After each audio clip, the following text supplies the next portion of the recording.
Sebenarnya, apa sih manajemen strategi itu? Lalu, seberapa penting sih manajemen strategi bagi perusahaan?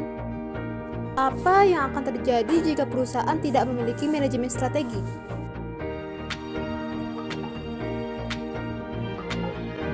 Pada dasarnya, manajemen strategis adalah sebuah perusahaan yang mengelola sumber daya miliknya untuk bisa mencapai target dan tujuan yang telah ditentukan.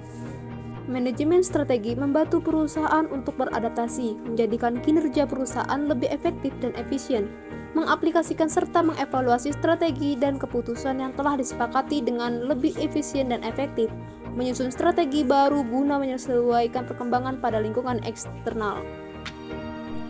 Tanpa manajemen yang mengelola strategi bisnis, maka perusahaan akan kesulitan dalam merencanakan perkembangan bisnisnya. Lalu, apa saja yang harus dilakukan perusahaan untuk menganalisis manajemen strategi? Salah satu caranya adalah dengan menganalisis lingkungan. Tonton video ini untuk pembahasan lebih lanjut ya.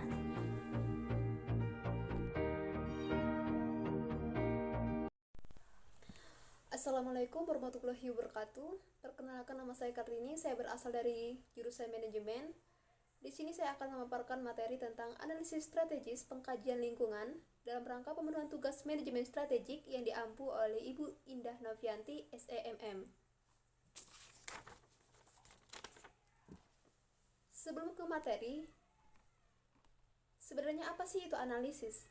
Analisis merupakan kegiatan memeriksa atau menyelidiki, sedangkan strategis merupakan lokasi atau tempat yang baik. Nah, bisa diasumsikan analisis strategis adalah kegiatan memeriksa lokasi atau tempat yang baik bagi perusahaan. Adapun tujuan analisis lingkungan strategis yaitu menilai lingkungan organisasi secara keseluruhan, baik faktor-faktor yang berada di luar organisasi maupun yang berada di dalam organisasi, yang semuanya mempengaruhi kemajuan organisasi dalam mencapai tujuan yang telah ditetapkan. Nah, kita ke materi yang pertama, yaitu lingkungan eksternal, internal, dan keunggulan bersaing. Lingkungan eksternal adalah lingkungan yang berada di luar organisasi dan perlu dianalisis untuk menentukan kesempatan dan ancaman yang akan dihadapi oleh perusahaan. Lingkungan eksternal dibagi menjadi dua, yaitu lingkungan umum dan lingkungan industri. Lingkungan umum terdiri dari faktor ekonomi, faktor sosial, faktor politik dan hukum, faktor teknologi, dan faktor demografi. Lalu, lingkungan industri terdiri dari ancaman pendatang baru, pemasok, pembeli, produk substitusi, dan pesaing. Oke, di lingkungan umum ada faktor ekonomi. Faktor ekonomi mempengaruhi pola konsumsi. Pola konsumsi mempengaruhi tingkat kemakmuran penduduk. Faktor ekonomi akan berpengaruh terhadap yang pertama, ketersediaan kredit, pendapatan bersih setelah pajak, kecenderungan konsumsi, suku bunga, tingkat inflasi, pendapatan nasional. Faktor ekonomi bersifat dinamis. Lalu yang kedua ada faktor sosial. Faktor sosial mempengaruhi kepercayaan, sikap, opini, gaya hidup atau kebiasaan. Lalu sikap sosial. Sikap sosial berpengaruh kepada permintaan produk. Faktor sosial bersifat dinamis. Lalu selanjutnya ada faktor teknologi. Faktor teknologi mempengaruhi produktivitas perusahaan. Adaptasi teknologi kreatif akan memunculkan terobosan teknologi. Faktor teknologi memunculkan beberapa kemungkinan. Yang pertama, kemungkinan terciptanya produk baru dan kemungkinan perbaikan produk yang sudah ada. Lalu selanjutnya ada faktor politik. Faktor politik menentukan parameter hukum dan peraturan di tempat operasi perusahaan. Faktor politik mempengaruhi laba perusahaan. Faktor politik tidak hanya berdampak negatif, namun juga bisa berdampak positif. Berdampak negatif seperti faktor politik mengurangi laba. Adapun diantaranya seperti aturan upah minimum, program pajak, kebijakan harga, serta kebijakan lain tentang perlindungan konsumen, karyawan, lingkungan, dan masyarakat umum. Adapun faktor positif yaitu faktor politik yang menguntungkan, seperti undang-undang paten, subsidi pemerintah, dan dana penelitian produk. Lalu yang terakhir ada faktor demografi. Faktor demografi adalah faktor-faktor yang terdapat dalam struktur penduduk dan perkembangannya, seperti jenis kelamin, kelompok umur, tingkat pendidikan, jenis pekerjaan, perpindahan penduduk, dan sebagainya. Lalu kita beralih ke lingkungan eksternal yang kedua, yaitu lingkungan industri. Lingkungan industri adalah sekelompok faktor ancaman dari masuknya pendatang baru, pemasok, pembeli, produk pengganti, dan intensitas persaingan antar pesaing yang secara langsung mempengaruhi suatu perusahaan dan langkah serta tanggapan bersaingnya. Ancaman pendatang baru, seperti pendatang baru yang dimaksud di sini adalah perusahaan yang memasuki industri dengan membawa kapasitas baru dan ingin memperoleh pangsa pasar yang baik dan keuntungan di tempat perusahaan kita berdiri. Masuknya pesaing baru ke pasar juga akan melemahkan kekuatan kita. Lalu ada pemasok. Pemasok biasa dikenal sebagai supplier. Pemasok adalah pihak dari luar perusahaan yang menyuplai barang untuk perusahaan lain. Lalu ada pembeli. Pembeli adalah konsumen yang membeli produk yang kita jual. Lalu ada produk. Produk sendiri adalah barang yang diperjualbelikan. Lalu yang terakhir ada pesaing. Pesaing merupakan perusahaan yang menawarkan produk dan sejenis di pasar yang sama. Lalu ada lingkungan internal. Lingkungan internal adalah faktor-faktor internal perusahaan yang menjelaskan sumber daya perusahaan yang menjabarkan kekuatan dan kelemahan perusahaan. Kalau faktor eksternal itu berasal dari luar perusahaan, berarti faktor internal berasal dari dalam perusahaan. Perusahaan dapat melakukan analisis lingkungan internal menggunakan berbagai kerangka kerja, masing-masing menggunakan alat, teknik, dan tujuan yang berbeda. Strategi ini mengidentifikasi informasi paling penting tentang struktur, aset, dan operasi. Untuk membantu Anda memilih yang terbaik, mari kita lihat beberapa kerangka kerja analisis internal yang paling umum. Yang pertama ada analisis kesenjangan, yaitu menemukan kesenjangan antara kondisi dan keadaan target. Ini mengidentifikasi perbedaan antara tujuan perusahaan dan kondisi operasi yang ada. Ini juga menyoroti area lemah perusahaan. Analisis ini membantu merencanakan urutan tindakan untuk menjembatani kesenjangan. Lalu yang kedua, evaluasi strategi. Evaluasi strategi memeriksa hasil dan pelaksanaan rencana strategis. Bermanfaat untuk melakukan evaluasi strategi secara teratur untuk memastikan pemahaman semua orang dan tindakan mereka sesuai dengan rencana strategi bisnis. Lalu yang terakhir ada analisis SWOT. Analisis SWOT adalah alat analisis bisnis yang terkenal dan banyak digunakan. Ini memberikan analisis perusahaan internal dan eksternal. Analisis didefinisikan sebagai kekuatan, kelemahan, peluang. Namun di dalam kondisi internal, analisis SWOT masuk pada kekuatan dan kelemahan saja. Lalu kita bisa melihat tabel di samping. Ini merupakan variabel-variabel lingkungan. Yang pertama, ada lingkungan sosial. Jadi secara umum, faktor atau variabel eksternal yang terdiri dari lingkungan sosial yang dihadapi oleh organisasi secara umum terdiri dari kekuatan ekonomi, kekuatan teknologi, kekuatan sosiokultural, dan kekuatan politik hukum.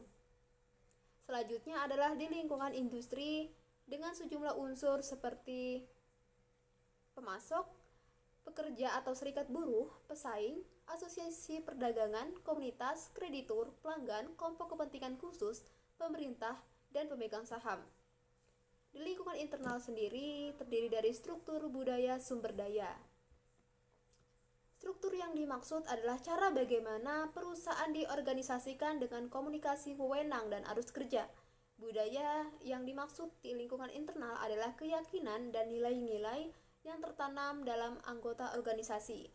Lalu yang terakhir adalah sumber daya. Sumber daya bisa dimaksudkan sebagai aset atau potensi yang dimiliki yang merupakan bahan baku produk barang atau jasa. Lalu yang ketiga kita masuk ke unggulan bersaing. Keunggulan bersaing adalah kemampuan atau kapabilitas yang dimiliki oleh suatu bisnis atau usaha dalam mendapatkan laba yang lebih tinggi dibandingkan pesaingnya yang didapatkan melalui karakteristik dan sumber daya dengan kinerja yang lebih baik. Suatu perusahaan dikatakan memiliki keunggulan bersaing apabila dapat menghasilkan dan mempertahankan profit lebih banyak dari pesaingnya. Menurut Arianti DKK 2016, berdasarkan jenis persaingan yang dilakukan, keunggulan bersaing dibagi menjadi beberapa jenis, yaitu persaingan merek atau brand competition. Perusahaan dapat melihat pesaingnya sebagai perusahaan lain yang menawarkan produk dan jasa yang sama atau sejenis kepada para pelanggan yang sama dengan harga yang sama pula. Lalu yang kedua ada persaingan industri atau company competition. Perusahaan dapat melihat pesaingnya lebih luas lagi, yakni perusahaan menganggap pesaing utamanya sebagai semua perusahaan yang membuat produk atau jenis produk yang sama. Lalu yang ketiga ada persaingan bentuk. Perusahaan dapat melihat pesaingnya dengan lebih luas lagi, yaitu semua perusahaan yang menghasilkan produk serta memberikan manfaat yang sama. Lalu yang terakhir adalah persaingan umum, public competition. Perusahaan dapat memandang pesaing utamanya dengan lebih luas lagi, yaitu semua perusahaan yang bersaing untuk konsumsi rupiah yang sama. Menurut Kotler dan Armstrong 2008, tujuan utama dari strategi keunggulan bersaing adalah sebagai berikut. Yang pertama, membentuk suatu positioning yang tepat. Perusahaan berusaha untuk menunjukkan suatu image atau citra tersendiri mengenai perusahaan kepada pelanggan atau pasar sasaran. Lalu yang kedua, mempertahankan pelanggan atau loyalitas. Pelanggan yang setia bagaikan kekayaan untuk masa depan, yang jika dikelola dengan baik akan memberikan aliran pemasukan seumur hidup yang baik bagi perusahaan. Lalu yang ketiga, mendapatkan pangsa pasar baru. Perusahaan berusaha untuk mendapatkan dan memperluas pangsa pasar dengan menggunakan strategi bersaing mereka masing-masing untuk meraih pasar seluas-luasnya. Yang keempat, memaksimalkan penjualan. Proses untuk memaksimalkan laba atau keuntungan tergantung dari efektivitas strategi bersaingnya. Selain itu juga tergantung pada seluruh sistem yang ada dalam perusahaan serta unit-unit fungsional lainnya. Lalu yang kelima, menciptakan kinerja bisnis yang efektif. Perusahaan harus menciptakan kinerja bisnis yang efektif agar bisnis mereka dapat dikelola secara strategis, yaitu dengan mendefinisikan kelompok pelanggan yang akan dilayani, kebutuhan pelanggan yang akan dipenuhi, serta teknologi yang akan digunakan untuk memenuhi kebutuhan-kebutuhan tersebut. Materi selanjutnya adalah analisis lingkungan industri atau 5 kekuatan Porter. Analisis lingkungan industri 5 kekuatan Porter bisa kita lihat di tabel sampingnya. Yang pertama ada persaingan antar perusahaan sejenis. Persaingan antar perusahaan sejenis biasanya merupakan kekuatan terbesar dalam 5 kekuatan kompetitif. Strategi yang dijalankan oleh perusahaan dapat berhasil jika ia memberikan keunggulan kompetitif dibandingkan strategi yang dijalankan perusahaan pesaing. Perubahan strategi oleh satu perusahaan mungkin akan mendapat serangan balasan seperti menurunkan harga, meningkatkan kualitas, penambahan fitur, penyajian layanan, memperpanjang garansi, dan meningkatkan iklan. Lalu yang kedua, masuknya pesaing baru. Porter 1987 menyatakan bahwa ancaman masuknya pendatang baru ke dalam industri tergantung pada rintangan masuk yang ada. Dengan reaksi dari para pesaing yang sudah ada yang dapat diperkirakan oleh pendatang baru. Jika rintangan atau hambatan ini besar, maka pendatang baru memperkirakan akan ada perlawanan yang keras dari muka-muka lama, maka ancaman masuknya pendatang baru akan rendah. Ada 6 sumber utama rintangan yang masuk menurut Porter 1987, yaitu skala ekonomis, diferensiasi produk, kebutuhan modal, biaya beralih pemasok, akses ke saluran distribusi, dan tidak terlepas dari keuntungan skala biaya. Lalu yang ketiga, pengembangan produk substitusi. Semua perusahaan dalam suatu industri bersaing dalam arti yang luas dengan industri yang menghasilkan produk pengganti. Produk pengganti membatasi laba potensial dari industri dengan menetapkan harga selangit yang dapat diberikan oleh perusahaan dalam industri. Makin menarik alternatif harga yang ditawarkan oleh produk pengganti, makin ketat pembatasan laba industri. Yang keempat, ada kekuatan tawar-menawar pemasok. Daya tawar pemasok dapat menjadi sebuah ancaman bagi perusahaan yang selama ini memperoleh masukan dari pemasok apabila terjadi ketergantungan perusahaan pada salah satu pemasok yang menjadi semakin besar dari waktu ke waktu. Yang kelima, ada kekuatan tawar-menawar konsumen.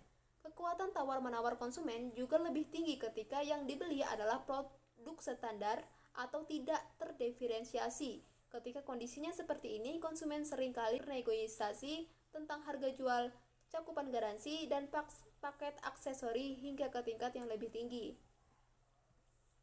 Bisa kita lihat di tabel di sampingnya.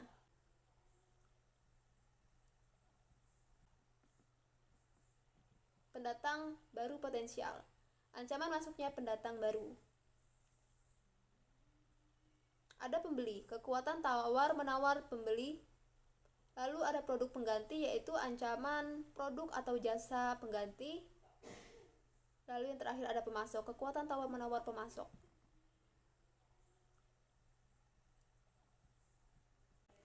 Sekian pemaparan materi dari saya ucapkan terima kasih. Maaf jika masih banyak kekurangan dan masih banyak kesalahan.